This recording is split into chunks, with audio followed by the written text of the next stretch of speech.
Pemirsa, Komisi Pemberantasan Korupsi KPK memecat 51 dari 75 pegawai yang sebelumnya dinyatakan tak lolos tes ASN. Hanya ada 24 pegawai yang diberikan kesempatan. Keputusan itu dinilai tak sesuai dengan arahan Presiden Jokowi yang meminta proses alih status pegawai tak merugikan satupun pegawai KPK.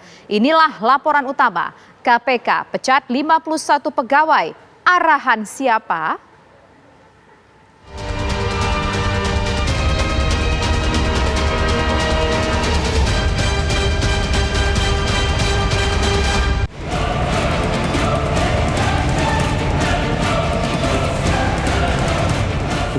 Empat pegawai dari 75 tadi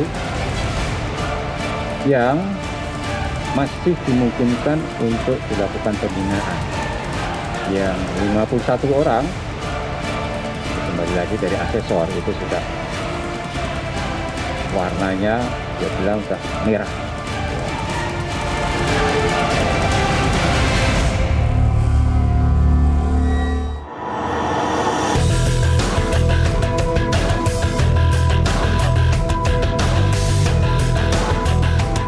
Upaya Presiden Joko Widodo menyelamatkan 75 pegawai Komisi Pemberantasan Korupsi KPK yang tak lolos tes wawasan kebangsaan atau tes alih status ke ASN seolah hanya menjadi angin lalu.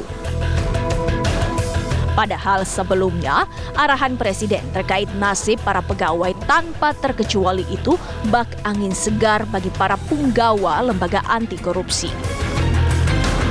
Ya, pimpinan KPK yang didampingi Kepala Badan Kepegawaian Negara BKN telah mengambil keputusan bahwa hanya 24 pegawai yang akan dibina.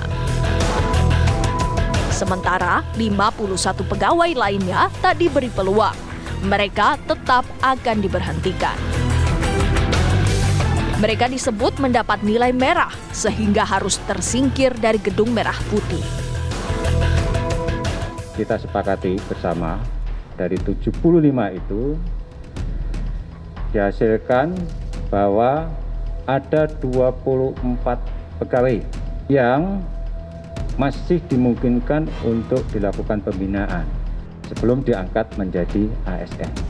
Sedangkan yang 51 orang ini kembali lagi dari asesor itu sudah warnanya dia bilang sudah merah ya, dan ya tidak memungkinkan untuk dilakukan pembinaan. Nah, yang 51 tentu karena sudah tidak bisa dilakukan pembinaan berdasarkan penilaian asesor,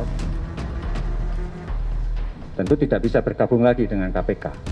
Aspek PUNP itu harga mati. PUNP itu adalah Pancasila, Undang-Undang Dasar 45 dan seluruh turunan peraturan perundang-undangannya, NKRI, dan pemerintah yang sah.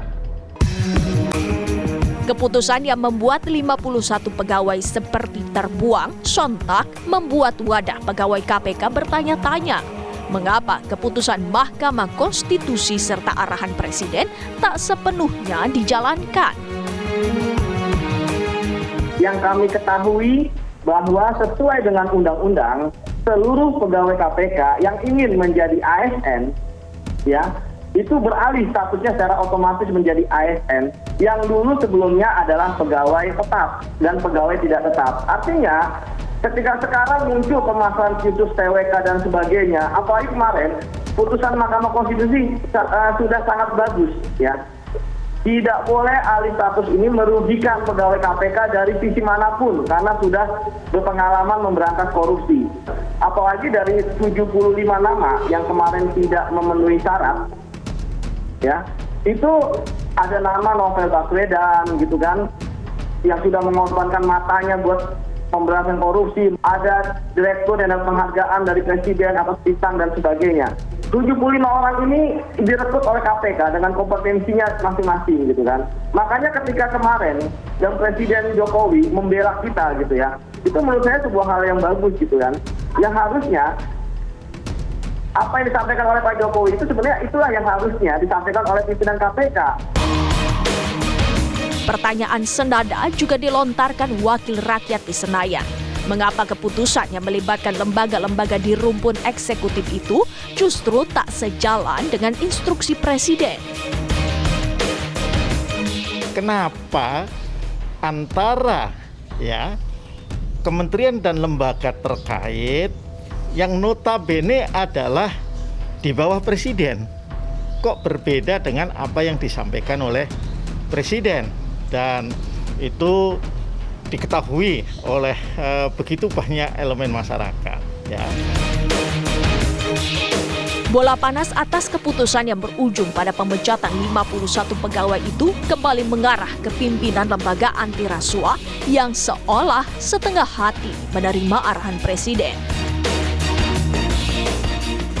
Kami sangat memahami bahwa pegawai KPK harus berkualitas, karena itu KPK terus berusaha membangun SDM tidak hanya aspek kemampuan, tetapi juga aspek kecintaan kepada tanah air, bela negara, kesetiaan kepada Pancasila, Undang-Undang, NKRI, dan pemerintah yang sah, dan bebas dari radikalisme dan organisasi terlarang. Selanjutnya, sebagai tindak lanjut arahan Presiden, KPK bekerjasama dengan LAN-RI dan Badan Pelaksana Diklat Bela Negara dan Wawasan Kebangsaan, tentu dengan pihak terkait yang memiliki kompetensi akuntabel profesional di bidang bela negara dan wawasan kebangsaan. Soal tidak lolos uji TWK sebenarnya tidak hanya di KPK, tetapi juga di lembaga-lembaga lain pernah terjadi seperti itu kondisinya. Sebaiknya kita sudahilah energi negatif dan praduga yang tidak konstruktif terhadap KPK ini. Kita tahu bahwa ini sudah final. KPK harus terus diperkuat oleh siapa? Oleh kita semua. Ya, oleh kita semuanya. Kita beri kepercayaan penuh kepada KPK untuk membenahi dan memperkuat diri. Sebagai lembaga negara yang tugas dan wewenangnya independen, sudah seharusnya KPK bebas dari pengaruh kekuasaan manapun dan tentunya hanya boleh patuh pada undang-undang. Sebaiknya laksanakan sesuai dengan ketentuan peraturan perundang-undangan berlaku, laksanakan instruksi Presiden sebagaimana mestinya, yang sudah ada diperkuat, bangun kolaborasi yang baik dalam pemberantasan korupsi, maka filosofi semangat pemberantasan korupsi itu akan lebih mudah untuk diwujudkan. Tentunya ini akan mempengaruhi kepercayaan publik terhadap pemberantasan korupsi di Indonesia.